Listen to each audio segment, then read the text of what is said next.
வணக்கம். அமெரிக்கா இந்த நாட்டு பிரைம் மினிஸ்டர் நரேந்திர மோடியின் குரவலையை நெரிக்கக்கூடிய வேலையை பார்க்கிறார்களா? இந்த குற்றச்சாட்டை நான் எடுத்து வைக்கவில்லை. பார்லிமெண்ட்லிருந்து ராகுல் காந்தி எடுத்து வைத்திருக்கிறார். எப்ஸ்டெயின் ஃபைல், இதில் நரேந்திர மோடியின் பெயர், அனில் அம்பானியின் பெயர், ஹர்தீப் சிங் புரியின் பெயர், அந்த புறம் டொனால்ட் ட்ரம்பின் பெயரும் இருக்கிறது. ஆனால் டொனால்ட் ட்ரம்ப் கையில் எப்ஸ்டீன் ஃபைலுக்கான அனைத்து கண்ட்ரோலுமே இருக்கிறது. ராகுல் காந்தி எதற்காக பார்லிமெண்டில் இருந்து பேச விடாமல் தடுத்து வருகிறார்கள்? எதற்காக நரேந்திர மோடி ஓடி ஒளிந்து கொண்டிருக்கிறார்? எதற்காக ஒட்டுமொத்த பிஜேபியே ஒரு பேனிக் சிச்சுவேஷனில், ஒரு பதற்றத்தில் இருக்கிறது? அப்படி எப்ஸ்டைன் ஃபைலில் எந்த விதமான மர்மங்கள் மறைக்கப்பட்டது அல்ல அதை மறைப்பதற்காக இந்த நாட்டை விற்கக்கூடிய வேலையை நரேந்திர மோடியின் அரசாங்கம் பார்த்து விட்டதா? ஆனால் இவ்வளோ பெரிய டீல், அமெரிக்காவிற்கும் இந்தியாவிற்கும் நடந்த ஒரு மிகப்பெரிய ட்ரேட் டீல், அதை பற்றி நரேந்திர மோடி மௌனத்தை சாதித்துக் கொண்டிருக்கிறார். அப்போ நிச்சயமாக இந்த ட்ரேட் டீல் நரேந்திர மோடியின் இமேஜை டார்னிஷ் செய்வதாக இருக்கும் இல்லையா? அதனால் இந்த கதையை நீங்க முழுமையாக கேட்க வேண்டும்.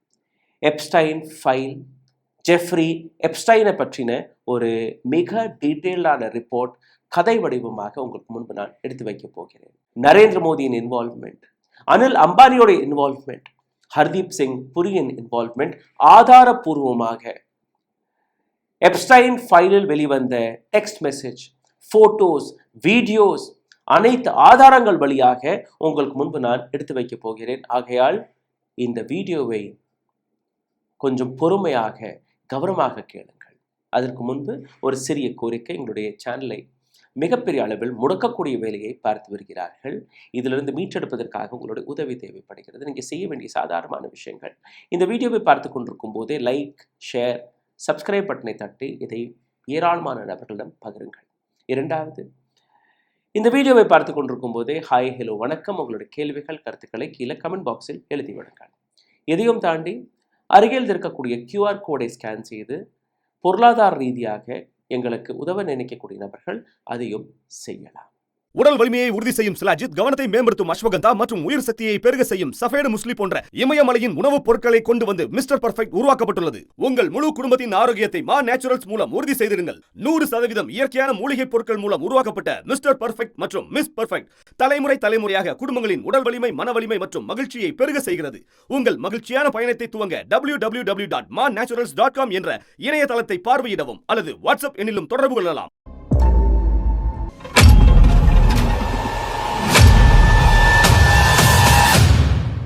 ரூஸ்டர்ஸ் கிரைம் டைம் சீரீஸில் மீண்டும் ஒரு முறை நான் உங்களை வரவேற்கிறேன். அமெரிக்காவின் நியூயார்க் என்கிற இந்த நகரம், இந்த நகரத்தில் இருக்கக்கூடிய 7 மாடி அடுக்கு கட்டடம். இந்த கட்டடத்திற்குள் புகுந்தாலே 2 தரப்பிலும் நூற்றுக்கணக்கான கண்கள் உங்களை பார்க்கும்படி இருக்குமா? நூற்றுக்கணக்கான கண்களை பொறுத்திருந்திருக்கிறார்கள் 2 தரப்பில் இருக்கக்கூடிய சிவர்களில். இந்த கட்டடத்தின் மத்தியில் ஒரு சிலை மணப்பெண் கோலத்தில் தொங்கிக் கொண்டிருக்கக்கூடிய இந்த சிலை, இந்த கட்டடத்தில் இருக்கக்கூடிய ஒரு லைப்ரரியில் ஒரு சிங்கம், இறந்து போன சிங்கம். இதே கட்டடத்தின் புக் ஷெல்ஃபில் நடுவில் வைத்திருக்கக்கூடிய லலிதா என்கிற இந்த புத்தகம் அதோடைய கதை, மைனர் குழந்தைகள், சின்ன சின்ன குழந்தைகளை கற்பழிப்பது, அதுதான் இந்த புத்தகத்தின் கதையில் இருந்ததா? இந்த வீட்டில் உலகத்தில் இருக்கக்கூடிய மிகப்பெரிய பணக்காரர்கள், மிகப்பெரிய தலைவர்கள், மிகப்பெரிய செலிபிரிட்டிகள் அடிக்கடி வருவார்களாம். கதையடிப்பார்கள், மது அணிவார்கள், பலான விஷயங்களுக்கான பிளாட்டிங்களை போடுவார்கள். அதையும் தாண்டி உலக நாடுகளில் இருக்கக்கூடிய ஜியோ பாலிட்டிக்ஸ், உலக நாடுகளில் இருக்கக்கூடிய அரசியலை இந்த வீட்டிலிருந்து தான் இயக்கக்கூடிய வேலையை பார்த்தார்களா? இந்த வீட்டில் பிளாக்மெயிலிங் நடந்திருக்கிறது. இந்த வீட்டில் இருக்கக்கூடிய ஒவ்வொரு அறையிலுமே ஹிடன் கேமராஸ், டாய்லெட்டாக இருக்கட்டும், பெட்ரூமாக இருக்கட்டும், லாபியாக இருக்கட்டும், எங்க திரும்பி பார்த்தாலும் சின்ன சின்ன கேமராக்கள். அதற்காக அந்த கேமராக்களை கண்ட்ரோல் செய்வதற்காக தனி அறை. அந்த தனி அறையில் மிகப்பெரிய டெலிவிஷன் ஸ்க்ரீன்ஸ். அந்த இடத்துல இருந்து தான் ஒட்டுமொத்த வீட்டில் பொருத்தப்பட்ட சிசிடிவி கேமராக்களை கண்ட்ரோல் செய்து வந்தார்களா. இந்த பிளாட், இதை கேட்டால் ஏதோ ஒரு சினிமா கதையை கேட்கும்படி தான் இருக்கிறது. கிடையாது. இந்த கதை ஜெஃப்ரி எப்ஸ்டைனுடைய வீட்டின் கதை.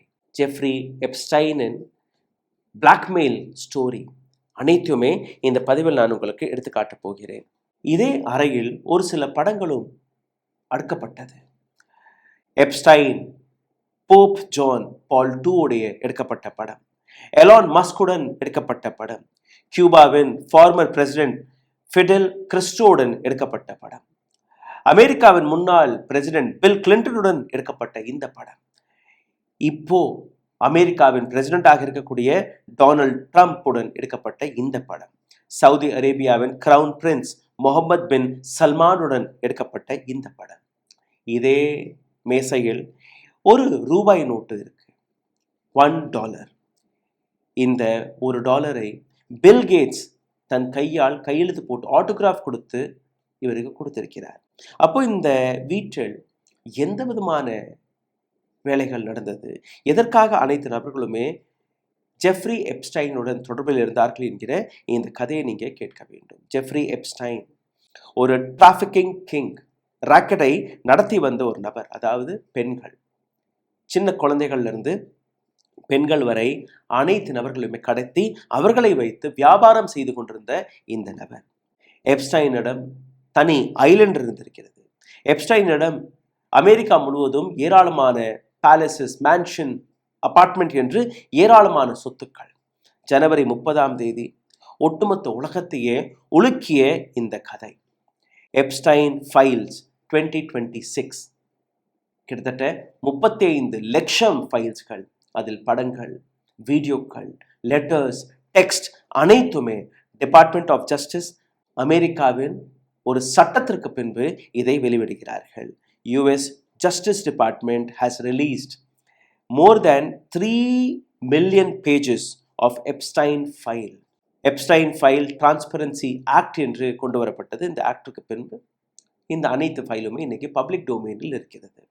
இந்த பப்ளிக் டொமைனில் இருக்கக்கூடிய படங்களுடைய எண்ணிக்கை 1,80,000 ஃபோட்டோஸ், 2000க்கும் மேற்பட்ட வீடியோஸ், உலகம் முழுவதும் இருக்கக்கூடிய பெரும்புள்ளிகள், உலகம் முழுவதும் இருக்கக்கூடிய பெரிய பெரிய லீடர்ஸ்கள், பெரிய பெரிய இன்ஃப்ளூயன்ஸ்ட் நபர்களுடைய இந்த வீடியோ ஃபோட்டோஸ்.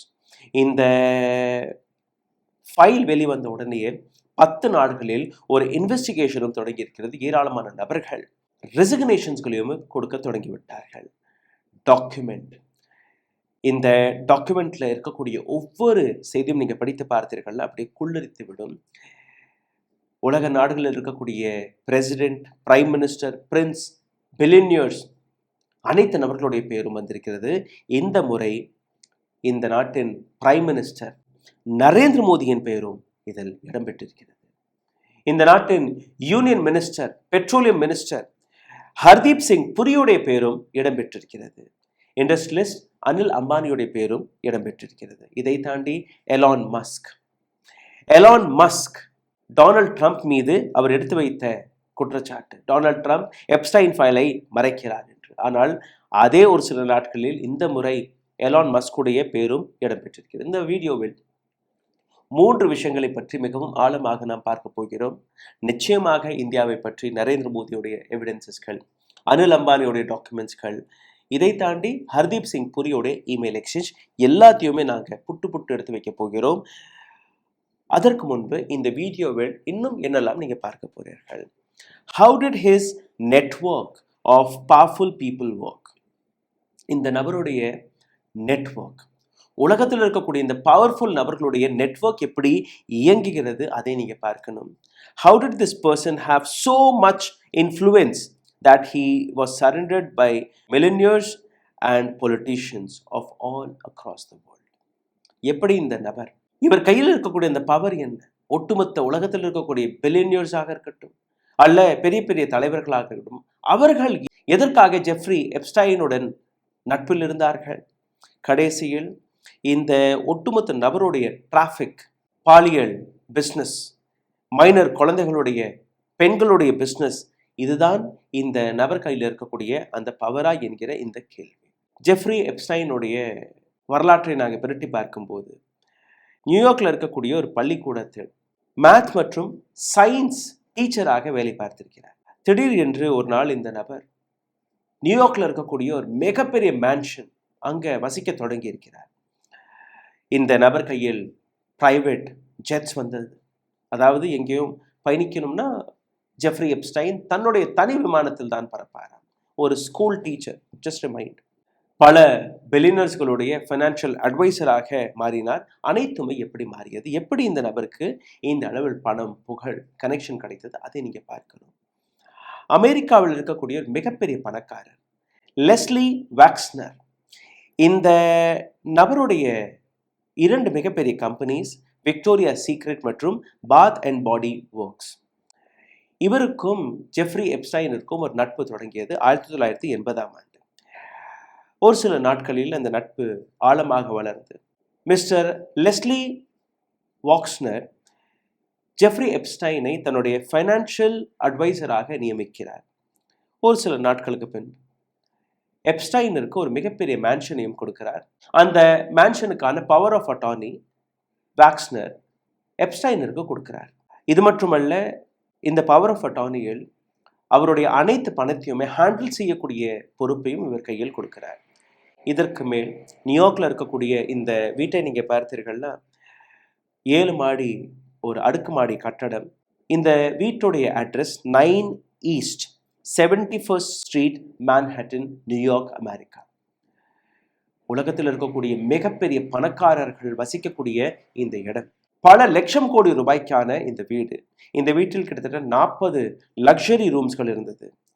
பல கோடி ரூபாய் மதிப்பிருக்கக்கூடிய இந்த வீட்டை ஒரு சில நாட்களுக்கு பின்பு வாக்ஸ்னர் எப்ஸ்டைனுக்கு எழுதி கொடுக்கிறார், 1 நயா பைசா வாங்காமல், 0 பைசா. ஆனால் இங்கிருந்து தான் சிக்கலே தொடங்குகிறது. 2019ஆம் ஆண்டு இந்த ஸ்கேண்டல் வெளிவந்த போது வாக்ஸ்னர் எப்ஸ்டைன் மீது ஒரு அலிகேஷன் எடுத்து வைக்கிறார். என்னை ஏமாற்றி இந்த நபர் என்னுடைய சொத்துக்களை வாங்கிவிட்டார் என்று. ஆனால் இதில் வித்தியாசமான இன்னொரு விஷயமும் இருக்கிறது. அலிகேஷன் எடுத்து வைக்கக்கூடிய வாக்ஸ்னர் எப்ஸ்டைன் மீது எந்த விதமான வழக்கையும் போடவில்லை, எந்த விதமான லீகல் ஆக்ஷனும் எடுக்கவில்லை. அவர் கொடுத்த அந்த சொத்தையும் திருப்பி வாங்கவில்லை. எப்ஸ்டைன் கையில் இருக்கக்கூடிய சொத்துக்கள், தனி பீச், தனி ஐலேண்ட், மேன்ஷன், உலக நாடுகளில் இருக்கக்கூடிய ஏராளமான பெரிய பெரிய லீடர்ஸ்களுடன் கனெக்ஷன், அனைத்துமே எப்படி இந்த நபருக்கு கிடைத்தது, எப்படி இந்த நபரை யாராலையுமே தொட முடியவில்லை, இந்த மர்மத்தை இன்னைக்கு நாம் உடைக்க போகிறோம். ஜெஃப்ரி எப்ஸ்டைனுடைய ஒரு விக்டிம் மரியா ஃபார்மர் கொடுத்த ஒரு ஸ்டேட்மெண்ட். மேன்ஹாட்டனில் இருக்கக்கூடிய இந்த வீட்டில் ஒவ்வொரு மூளை முடுக்கிலும் கேமராக்கள் பொருத்தப்பட்டது. டாய்லெட்டில் கேமரா, பெட்ரூமில் கேமரா. இந்த கேமராக்களை கண்ட்ரோல் செய்வதற்காக ஒரு அறையும் இருந்தது. மரியாவுடைய ஸ்டேட்மெண்ட்டை நீங்களே கேளுங்கள். The men monitoring everything were. Toilet, toilet, bed, bed, toilet, bed. I'm like, I am never going to use the restroom. Jeffrey எப்ஸ்டைனுடைய மிக முக்கியமான பிஸ்னஸ் இதுவாக தான் இருந்ததா? அதாவது பெண்களை இது போன்ற பில்லியனியர்ஸ்கள், இது போன்ற அரசியல்வாதிகளிடம் கொடுத்து அவர்கள் அந்த காம்ப்ரமைஸ் சிச்சுவேஷன் இருக்கும்போது படம் பிடித்து அந்த படத்தை வைத்து இந்த நபர் பிளாக்மெயில் செய்து வந்தாரா என்கிற அந்த கேள்வி. டேனியல் வர்சஸ் நியூ எவிடன்சஸ் அனைத்துமே நீங்கள் ஒவ்வொன்றாக பார்க்க வேண்டும். எங்கே திரும்பி பார்த்தாலும் எங்களுக்கு எப்ஸ்டைனை தெரியாது, எனக்கும் எப்ஸ்டைனுக்கும் தொடர்பு இல்லை என்றுதான் ஏராளமான தலைவர்கள் கூறி வந்தார்கள். உதாரணத்திற்கு டொனால்ட் ட்ரம்ப் உட்பட. By the way, I never went to the island. Nothing to do with Jeffrey. இதே போன்றுதான் 30ஆம் தேதி ஜனவரி மாதம் 2026ஆம் ஆண்டு வெளிவந்த ரிப்போர்ட் படி நீங்கள் பார்த்தீர்கள்னா, கூகுளின் கோஃபவுண்டரான சர்ஜி பெரெயின், இவருடைய பேரும் எப்ஸ்டைன் ஃபைலில் வந்தது. ஆனால் இவரிடம் கேட்டபோது எனக்கும் எப்ஸ்டைனிற்கும் எந்த விதமான தொடர்பும் இல்லை என்று கூறினார். ஆனால் 1ஆம் தேதி ஜனவரி மாதம் 2007ஆம் ஆண்டு ஒரு விக்டிம் கொடுத்த தகவல் படி நீங்கள் பார்த்தீர்கள்னா, பெரெயின் மற்றும் அவருடைய ஃபியான்சே 2 பேருமே எப்ஸ்டைனுடைய ஐலேண்டில் வந்ததாக கூறினார். எப்ஸ்டைனுடைய ஃபார்மர் போட் கேப்டன் இவர் கொடுத்த ஸ்டேட்மெண்ட் படியும் ஆமாம், அவரை நாங்கள் பார்த்தோம். எலான் மஸ்க் டொனால்ட் ட்ரம்ப்க்கு எதிராக ஒரு ட்வீட்டை போட்டிருந்தார். ஒரு காலகட்டத்தில் ஜூன் மாதம் 2025ஆம் ஆண்டு டொனால்ட் ட்ரம்ப் மற்றும் எலான் மஸ்க் இடையே ஒரு விரிசல் ஏற்பட்டது. Time to drop really big bomb. Real Donald Trump is in Epstein file and that is the real reason they have not been made public. Donald ட்ரம்ப்புடைய பேர் இந்த எப்ஸ்டீன் ஃபைலில் இருக்கிறது. அதனால்தான் அவர் இந்த ஃபைலை வெளிவிட மறுத்து வருகிறார்.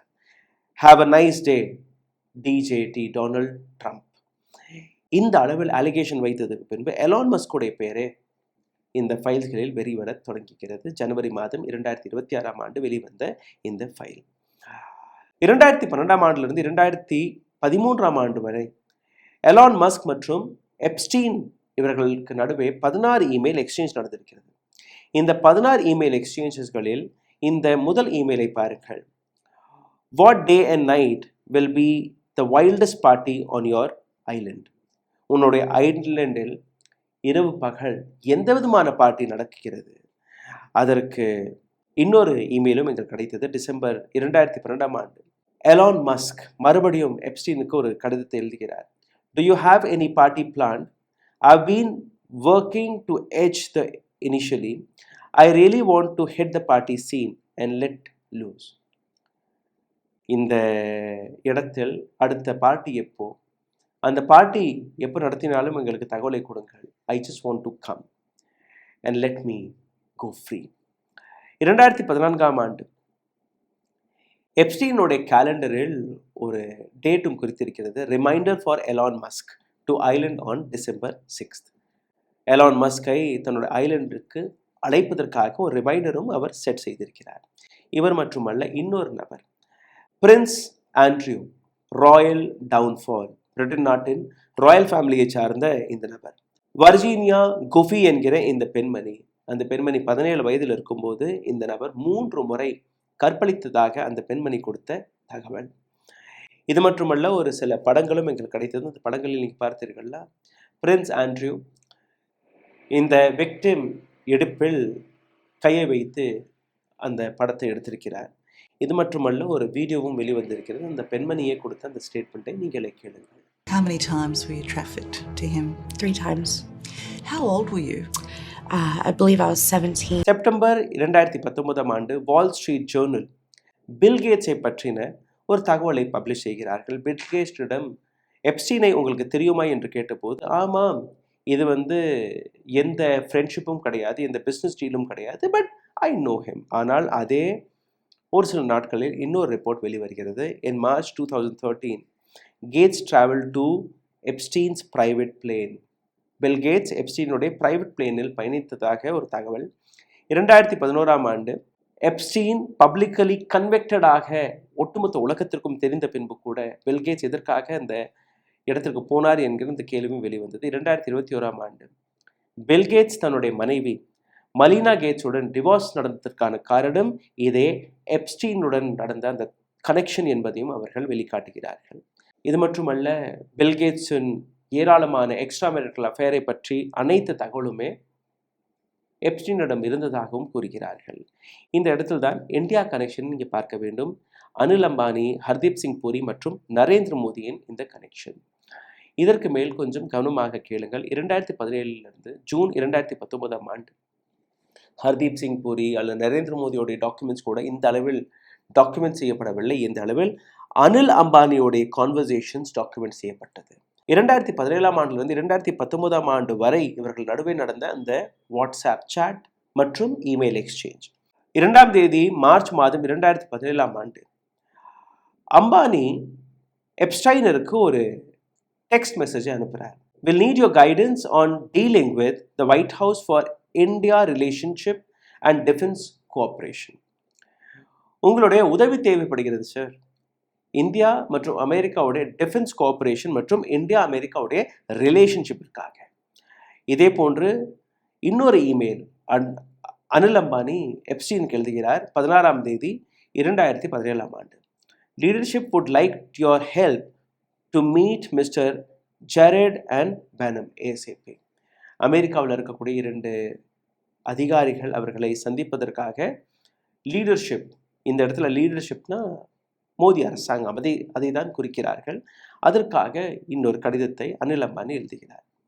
இதற்கு பின்பு இன்னொரு கடிதமும் வெளிவருகிறது. ஜெரட் கொஷார், இது யார்? டொனால்ட் ட்ரம்ப் உடைய மாப்பிள்ளை, இரண்டாவது டொனால்ட் ட்ரம்ப் உடைய சீனியர் அட்வைசர் உட்பட. இந்த இடத்தில் இவரை தான் சந்திப்பதற்காக அந்த கடிதம் எழுதப்பட்டது. லீடர்ஷிப் என்றால் இந்தியன் கவர்மெண்ட். மே 2019 அம்பானி விசிட்டட் எப்ஸ்டைன்ஸ் மேன்ஹாட்டன் ஹவுஸ். மே மாதம் அம்பானி, அதாவது அனில் அம்பானி நேரடியாக எப்ஸ்டைனுடைய வீட்டில் போய் அவரை சந்திக்கிறார். மே 14th to மே 20th இந்த 3-4 நாட்கள் அனில் அம்பானி அமெரிக்காவில் தான் இருந்திருக்கிறார். மே 23 லோக்சபா எலெக்ஷனுக்கான ரிசல்ட் டிக்ளேர் செய்யப்படுகிறது. இந்தியா முழுவதும் மோடியோடைய இன்னொரு சாப்டர் தொடங்கியது. May 20 Epstein Trump former chief செக்ரட்டரியான ஸ்டீவ் பானனுக்கு ஒரு கடிதத்தை எழுதுகிறார், ஒரு இமெயிலை போடுகிறார். Modi was sending someone to meet him on 23rd. Modi தன்னுடைய நம்பிக்கையான ஒரு நபரை உங்களை சந்திப்பதற்காக அனுப்பியிருக்கிறார், சந்தித்து விடுங்கள். According to these files 23rd May at 8:21 PM Anil Ambani reach Epstein's Manhattan house. இன்னொரு முறை அனில் அம்பானி 23 மே மாதம் 8:21 எப்ஸ்டைனுடைய மேன்ஹாட்டன் இதே மேன்ஷனிற்கு, இதே வீட்டிற்கு போய் சந்திக்கிறார். இதற்கான 2 ஆதாரங்கள் எங்கள் கையில் கிடைத்தது. ஒரு ஆதாரம் அனில் அம்பானியுடைய செக்ரட்டரி எப்ஸ்டைனிற்கு எழுதிய கடிதம், இன்னொன்று ஜெஃப்ரியோடைய செக்ரட்டரி அனில் அம்பானிக்கு எழுதிய இந்த கடிதம். 12 மணி, அதே நாள் 12:21 காலையில் எப்ஸ்டைன் பேனருக்கு ஒரு கடிதத்தை எழுதுகிறார். Really interesting meeting Modi. மோடியை சந்தித்ததில் மிக சந்தோஷப்படுகிறேன். His man said, no one in Wash speak to him. However, this mean enemy is China, their proxy region is Pakistan. Totally buys into your vision. மோடியோடைய நபரை நான் சந்தித்தேன். அதாவது மோடி சந்திக்கிறார்னு மோடி சந்திக்கவில்லை, மோடியோடைய நபர் அனில் அம்பானி சந்திக்கிறார். அனில் அம்பானி சந்தித்திற்கு பின்பு எப்ஸ்டீன் பேனருக்கு இந்த தகவலை கொடுக்கிறார். மோடியின் நபரை நான் சந்தித்திற்கு பின்பு சைனா மற்றும் பாகிஸ்தான் தான் அவர்களுடைய ப்ராக்சியாக இருக்கிறார்கள். இது உங்களுடைய லாபமான பிஸ்னஸிற்கு உதவியாக இருக்கும் என்று கூறியிருக்கிறார். இது மட்டுமல்ல, இந்த இடத்தில் நீங்கள் 2 விஷயத்தை கவனமாக பார்க்க வேண்டும். இந்த சந்திப்பில் G20 பற்றி இவர்கள் கூறுகிறார்கள். G20 2022 நடந்தது. ரெண்டாவது ஹிஸ் காய்னா அனில் அம்பானி, நரேந்திர மோடியின் காய் அனில் அம்பானி. அதே நாள் 1:05 அளவில் எப்ஸ்டீன் அம்பானிக்கு ஒரு மெசேஜ் அனுப்புகிறார். Today was a treat, nice seeing you. இன்னைக்கு உங்களை பார்த்ததில் ஒரு விருந்து போன்று இருக்கிறது. காலை 4 மணியிலிருந்து 4:30 மணி அளவில் அதிகாலை இன்னொரு இமெயில், இன்னொரு மெசேஜ் எப்ஸ்டைன் பேனனுக்கு அனுப்புகிறார். His focus wants to be shopping China. I can set you should meet Modi. நீங்கள் மோடியை சந்திங்கள், மீதமெல்லாம் நான் பார்த்துக் கொள்கிறேன். இந்த மீட்டிங்கை நான் ஃபிக்ஸ் செய்கிறேன். அடுத்த நாள் காலை 10:11 எப்ஸ்டைன் அம்பானிக்கு ஒரு மெசேஜை போடுறார். I think mister Modi might enjoy meeting Steve Bannon. You all share the China problem. Steve Bannon நிச்சயமாக நரேந்திர மோடியை சந்திப்பதில் மிக பெருமை அடைவார். சைனா 2 நாடுகளுக்கான ப்ராப்ளம் தான், ஒரே ப்ராப்ளம் தான். அதே நாள் 4:14 அடுத்த மெசேஜ் போகிறது. எப்ஸ்டைன் பேனருக்கு கொடுத்த இந்த தகவலில் மோடி இஸ் ஆன் போர்டு, அதாவது மோடி நாங்கள் கேட்டதெல்லாம் ஒத்துக்கிட்டாரு, Modi is on board. Anil Ambani was a business man. Anil Ambani ஒரு கன்வெக்டட் கிரிமினலுடன் இந்தியாவுடைய டிஃபென்ஸ் டீலை பற்றி, இந்தியாவுடைய பிஸ்னஸ் டீல்களை பற்றி அரசாங்கத்துடைய நபர் என்று தன்னை எடுத்துக்காட்டி அங்கே ஏதோ பிஸ்னஸ் டீலை பார்த்திருக்கிறார். He should be answering all of this. ஆனால் இந்த இடத்துல நான் அடுத்ததாக காட்டக்கூடிய இன்னொரு நபர் ஹர்தீப் சிங் புரி. ஹர்தீப் சிங் புரி இந்தியா அரசாங்கத்துடைய ஒரு மிக முக்கியமான நபர், ஒரு பியூரோக்ராட், 2வது டிப்ளமேட். இன்னைக்கு இந்த நபர் இந்திய யூனியன் மினிஸ்ட்ரியில் பெட்ரோலியம் மினிஸ்டராக இருக்கிறார்.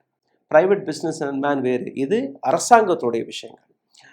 ஹர்தீப் சிங் புரியோடைய பல இமெயில் எக்ஸ்சேஞ்சஸ்கள் எங்களுக்கு கிடைத்தது.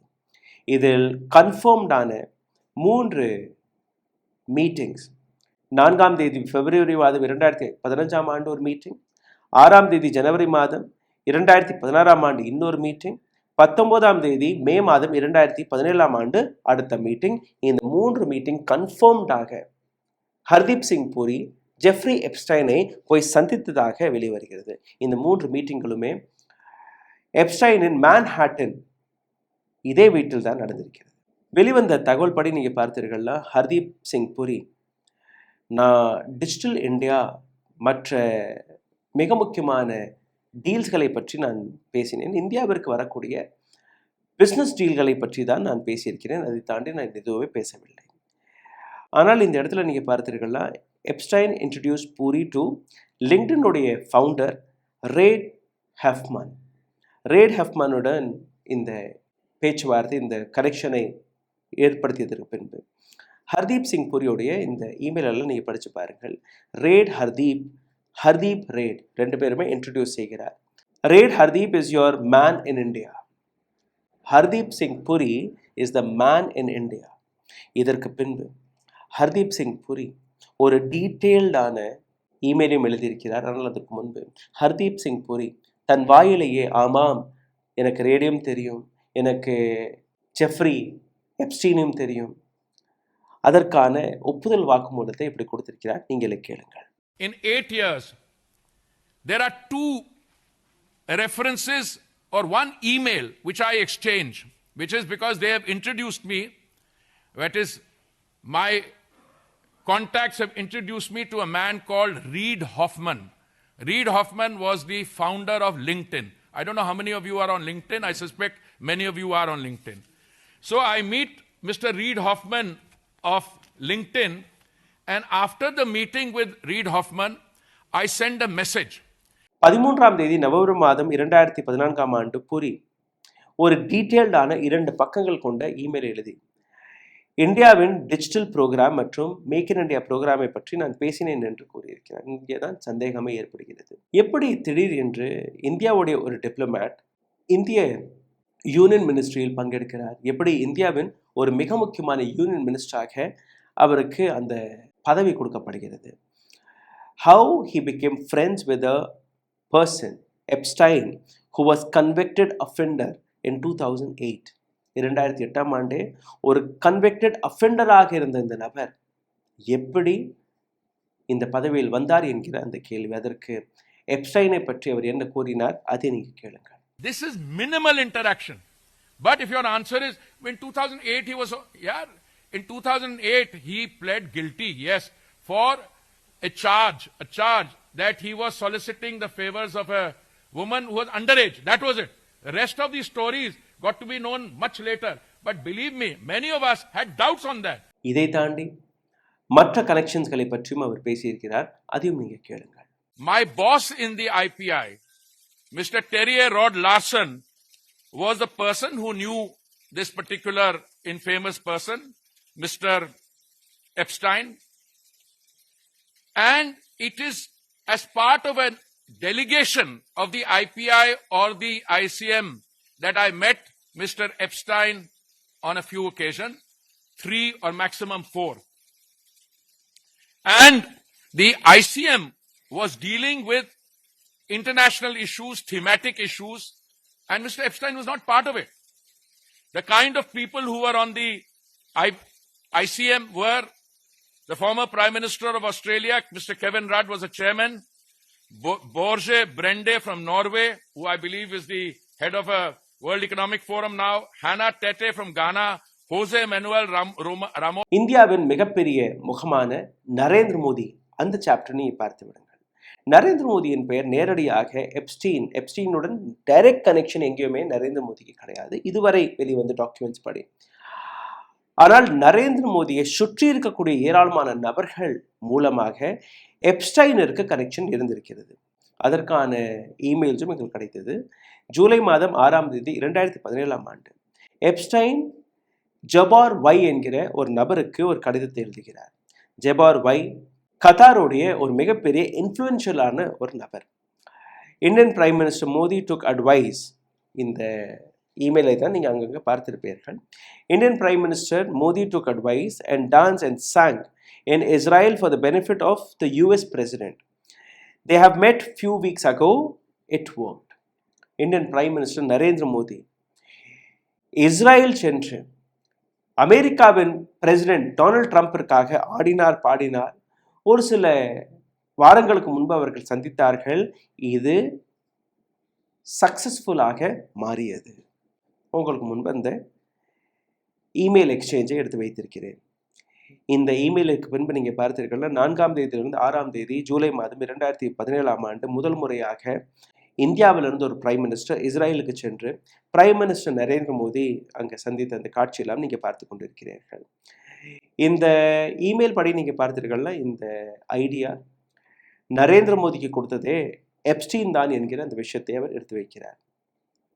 ஆனால் இந்த ஆதாரங்கள் வெளிவந்த உடனேயே இந்தியாவின் external affair ministry spoke person வெளிவந்து இது எல்லாமே பொய் கட்டுக்கதை மட்டும்தான் என்று அந்த விளக்கத்தை கொடுத்திருக்கிறார்கள். On the fact of the Prime Minister's official visit to Israel in July 2017, the rest of the allusions in the email are little more than trashy ruminations by a convicted criminal which deserve to be dismissed with the utmost contempt. இவர் கூறும்படி Epstein ஒரு பொய் பேசக்கூடிய நபர், எப்ஸ்டைனுக்கும் இந்தியாவிற்கும் எந்த விதமான தொடர்பும் இல்லை என்று நீங்கள் கூறும்போது அப்போ டொனால்ட் ட்ரம்ப்புடைய கனெக்ஷன், டொனால்ட் ட்ரம்ப்பை பற்றி 4500 ஆதாரங்கள் இந்த எப்ஸ்டீன் ஃபைலில் கிடைத்திருக்கிறது. அதை பற்றி அங்கே இன்வெஸ்டிகேஷனும் தொடங்குவதற்காக போராட்டங்கள் வெடிக்க தொடங்கிவிட்டது. Sexual abuse against Donald Trump இருந்ததாக ஏராளமான தகவல்களை வெளிவிட்டு வருகிறார்கள். ஆகஸ்ட் 6ஆம் தேதி 2025ஆம் ஆண்டு வெளிவந்த இந்த தகவலை நீங்கள் பாருங்கள். டொனால்ட் ட்ரம்ப்புக்கு எதிராக 35 வருடங்களுக்கு முன்பு நியூ ஜெர்சியில் ஒரு பெண்மணி 13-14 வயதில் இருக்கக்கூடிய பெண்மணியுடன் டொனால்ட் ட்ரம்ப் செக்ஷுவல் அபியூஸ் செய்தார், அந்த பெண்ணை கற்பழித்தார் என்கிற அந்த விஷயத்தை வெளிவைத்திருக்கிறார்கள். இது மட்டுமல்ல, டொனால்ட் ட்ரம்ப்பை பற்றின இதே போன்ற ஏராளமான தகவல்கள். Ehud Barak, prime minister of Israel, former prime minister of Israel, 2013 17ஆம் ஆண்டு வரை கிட்டத்தட்ட 30 முறை ஜெஃப்ரி எப்ஸ்டைனை சந்தித்ததாக இன்னொரு தகவல். CIA டைரக்டர் வில்லியம் பர்ன் எப்ஸ்டீனை 3 முறை 2014ஆம் ஆண்டு சந்தித்ததாக ஒரு தகவல். Howard Lutnick, commerce secretary of Trump, December 2012ஆம் ஆண்டு எப்ஸ்டீனுடைய ஐலண்டிற்கு விசிட் செய்ததாக ஒரு தகவல். ஒரு இமெயிலில் நீங்கள் பார்த்தீர்கள், ரிச்சர்ட் போசம் வர்ஜன் குரூப்போடைய ஒரு ஈவெண்ட்டிற்காக இன்வைட் செய்யப்பட்டு பிரைவேட் ஐலண்ட், இதே நபருடைய பிரைவேட் ஐலண்டில் போய் சந்தித்ததாக ஒரு தகவல். இது போன்ற இந்த தகவல்களை நீங்கள் பார்த்தீர்கள், ஒரு நீண்ட பட்டியலாகவே இருக்கிறது. இவ்வளோ பெரிய ஸ்கேம், இவ்வளோ பெரிய ஃபைல்ஸ், உலகத்தில் இருக்கக்கூடிய மிக பவர்ஃபுல்லான நபர்கள் அனைத்து நபர்களுடைய பேரும் இந்த ஃபைலில் அடிபட்டு கொண்டிருக்கிறது. ஆனால் இந்த ஒட்டுமொத்த விஷயத்தில் கைதான ஒரே ஒரு நபர் தான் ஒரு பெண்மணி, ஜெஃப்ரி எப்ஸ்டைனுடைய ரைட் ஹேண்டான கெஸ்லீன் மேக்ஸ்வெல். இந்த பெண்ணை தாண்டி வேறு எந்த விதமான ஆக்ஷன் எடுக்கப்படவில்லை. எல்லாருமே தப்பித்து கொண்டிருக்கிறார்கள். காரணம், உலக நாடுகளில் இருக்கக்கூடிய மிக பெரிய பவர்ஃபுல் செக்டர், மிகப்பெரிய பவர்ஃபுல் கனெக்ஷன் இந்த ஒட்டுமொத்த எப்ஸ்டைன் ஃபைலில் சிக்கி தவித்து கொண்டிருக்கிறது. இதில் இன்னொரு மர்மம், ஜெஃப்ரி எப்ஸ்டைனுடைய தற்கொலை. 2019ஆம் ஆண்டு சிறையிலே அவர் தற்கொலை செய்ததாக ஒரு தகவலையும் கொடுத்தார்கள். இப்போ சிந்தித்து பாருங்கள், இந்த அளவில் டாக்குமெண்ட்ஸ் இருக்கு. இந்த டாக்குமெண்ட்ஸை தாண்டி இன்னும் 40% டாக்குமெண்ட்ஸ்கள் வெளிவராமலேயே இருக்கிறது. அதில் என்னெல்லாம் இருக்கு, இன்னும் எத்தனை வீடியோஸ் இருக்கு, இன்னும் எத்தனை சாட்ஸ் இருக்கு, எத்தனை இமெயில் எக்ஸ்சேஞ்சஸ்கள் இருக்கு, வேறு யார் யாருடைய ஃபோட்டோகிராஃப்ஸ் இருக்கு. இதை அனைத்துமே வைத்து இந்தியாவை மிரட்டுகிறார்களா, நரேந்திர மோடியுடைய குரவலையை பிடிக்கிறார்களா என்கிற அந்த சந்தேகத்தை இந்த எவிடன்சஸ் இன்னும் ஆழமாக எடுத்து வைக்கிறது. மீண்டும் உங்களுக்கு சொல்கிறேன், நரேந்திர மோடி மீது இதுவரை எந்த விதமான நேரடி கனெக்ஷன் எப்ஸ்டீனுடன் இருந்ததாக வெளிவரவில்லை. அனில் அம்பானியுடன் வெளிவந்திருக்கிறது, ஹர்தீப் சிங் புரியுடன் வெளிவந்திருக்கிறது. இவர்கள் வழியாக மோடி கனெக்ஷன், இவர்களை தாண்டி மற்ற ஆங்கிள் வழியாக மோடியோடைய கனெக்ஷன் வந்ததை ஒழிய நேரடியாக வரவில்லை. ஆனால் நேரடியாக கனெக்ஷன் இருந்தால் அந்த வேறு வழியாக வரக்கூடிய கனெக்ஷன் மிகவும் ஸ்ட்ராங்காக இருந்தால், ஏன்னா மோதியோடைய மேன் தானே அனில் அம்பானி. அந்த கான்வர்சேஷன் இருந்தது. இந்த வீடியோ உங்களுக்கு பிடித்திருந்தால் இதை பகிருங்கள். உங்களுடைய கருத்துக்களை கீழே கமெண்ட் பாக்ஸில் எழுதுங்கள். இதை தாண்டி எங்களை சப்போர்ட் செய்ய நினைக்கக்கூடிய நபர்கள் அருகில் இருக்கக்கூடிய QR கோடை ஸ்கேன் செய்து உங்களால் முடிந்த உதவியை தெரிவிக்கலாம். நன்றி, வணக்கம். ஊடகம் கார்ப்பரேட் அரசியல்வாதிகளின் கைப்பாவையாக அடிமைகளாக இருந்தது போதும். இனி சாட்டை எடுத்து சுழற்றும் நேரம் வந்துவிட்டது. ஊடகம் பொதுமக்களாகிய உங்களுக்காக உங்களாலேயே இயக்கப்பட வேண்டும். ஊடக சுதந்திரத்திற்காக உங்களின் பங்களிப்பை இன்றே அளித்திடுங்கள்.